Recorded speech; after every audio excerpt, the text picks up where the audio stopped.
Good morning friends, I hope आप सब बहुत अच्छे से होंगे। आप जानते हैं कि कल यूपी बोर्ड 2022 का इंटरमीडिएट और 10th का रिज़ल्ट आउट हुआ, तो उसी की कुछ झलकियाँ यहाँ आपकी स्क्रीन पर।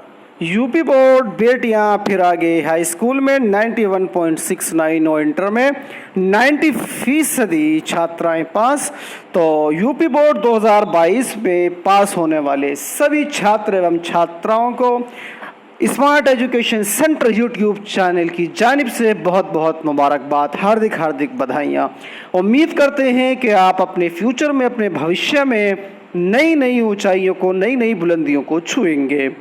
तो ये जो है देख सकते हैं, हाई स्कूल और इंटरमीडिएट के जो टॉपर्स हैं वो आपके सामने स्क्रीन पर हैं और उनके जो मार्क्स हैं वो भी आपके सामने हैं। आप यहाँ से सबको देख सकते हैं।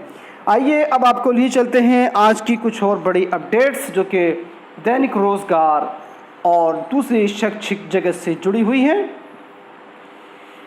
तो यूपी बोर्ड 2022 के रिज़ल्ट के बाद कुछ परीक्षार्थियों को अगर अपने नंबरों में कोई आशंका है, कुछ गड़बड़ी की उन्हें लग रही है, तो ऐसे सभी छात्र एवं छात्राएं 12 जुलाई तक स्क्रूटनी के लिए फॉर्म भर सकते हैं। उसकी पूरी जानकारी यहाँ पर दी गई है।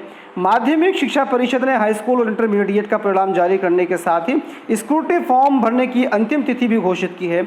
जो परीक्षार्थी अंक को लेकर असंतुष्ट हैं और स्क्रूटनी कराना चाहते हैं तो वो 12 जुलाई तक स्क्रूटनी फॉर्म भर सकते हैं। इसके बारे में जो है जानकारी सचिव दिव्यांग शुक्ला ने बताया है कि हाई स्कूल इंटरमीडिएट परीक्षा की उत्तर पुस्तिकाओं की स्क्रूटनी का आवेदन ऑनलाइन लिया जाएगा। परिषद की वेबसाइट जो आपके यहाँ पर सामने स्क्रीन पर है, इस पर जो है ये आवेदन किया जाएगा।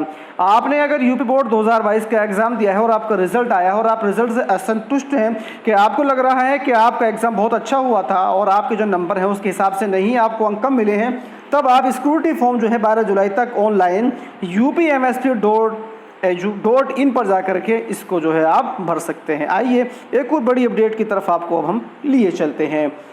यूपी ट्रिपल एससी से ये न्यूज़ है, कनिष्ठ सहायक पद के लिए 535 अभ्यर्थियों को चयन कर दिया गया है। 45 का चयन आयोग के निर्णय के अधीन होगा। 14 विभागों में दी जाएगी चयनितों को नियुक्ति। विभागवार आवंटन आयोग की वेबसाइट पर आएगा।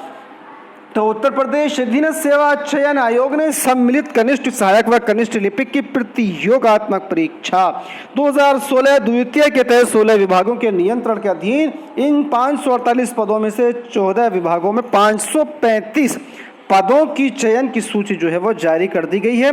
इसमें अनारक्षित जो पद हैं वो 291 हैं और अनुसूचित जाति के 101 हैं और जनजाति के 10 और ओबीसी के 133 अभ्यर्थियों का चयन किया गया है।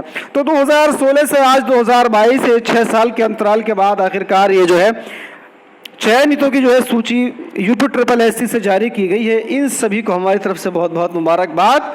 और एक और बड़ी अपडेट जो कि मुक्त विश्वविद्यालय से है। मुक्त विश्वविद्यालय में स्पेशल बीएड के आवेदन पर लगा दिया गया है ब्रेक। आरसीआई ने जारी किया है संशोधित मानक। 31 मई से शुरू था दाखिले के लिए आवेदन।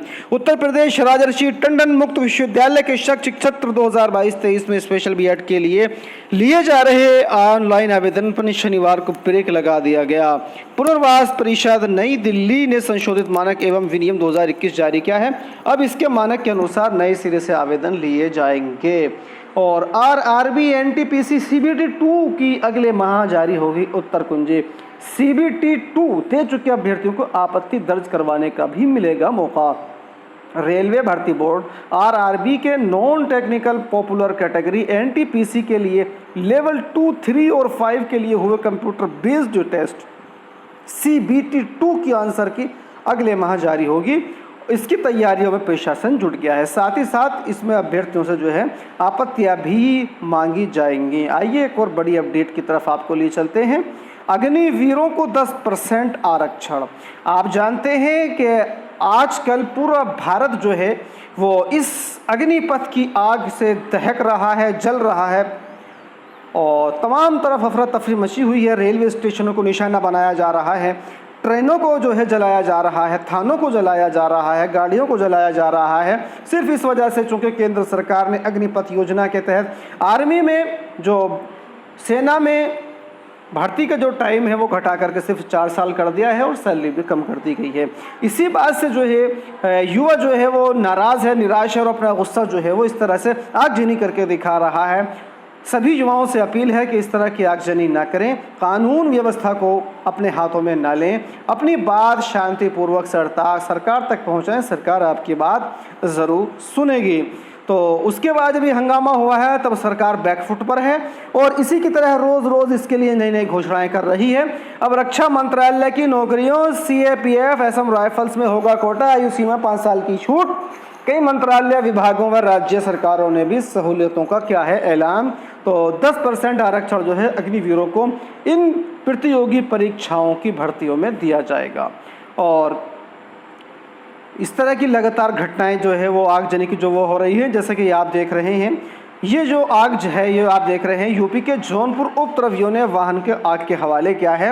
योगी जी आपके बुलडोजर कहाँ हैं, वो नज़र नहीं आ रहे। आखिर ये उपद्रवी कैसे जो है इतना बड़ा षड्यंत्र कर सकते हैं आपके होते हुए। आपने तो आदेश दिया है कि ऐसी सज़ा मिलनी चाहिए कि नज़ीर बने, तो वो सज़ा आपकी कहाँ है बुलडोज़र वाली, जिसके आप उपद्रवियों के, पत्थरबाजों के और आग साजों के जो है मकान ध्वस्त की आप बात कर रहे थे। ज़रा बुलडोज़र भेजिए और इन उपद्रवियों के घर पर बुलडोज़र चलवा करके इस उपद्रव को रोकिए। चारों तरफ अराजकता फैली हुई है आपके शासनकाल में। शासन का भय, थोड़ा सा कानून का भय इनको दिखाइए अपने बुलडोज़र के माध्यम से, जल्दी कीजिए ज़रा। और इस जो अपडेट है ये वाली, इसके बारे में हम आपको पहले ही यहाँ पर बता चुके हैं। तो फ्रेंड्स, इस वीडियो में इतना ही। और इस न्यूज़ के माध्यम से आपसे ये कहना चाहेंगे कि ये जो अग्निपथ योजना है इसके तहत अगर आप गुस्से में हैं तो आप अपने गुस्से को शांतिपूर्वक तरीके से सरकार तक पहुंचाएं। आपसे फिर अपील यही है कि अराजकता न फैलाएं, आगजनी ना करें।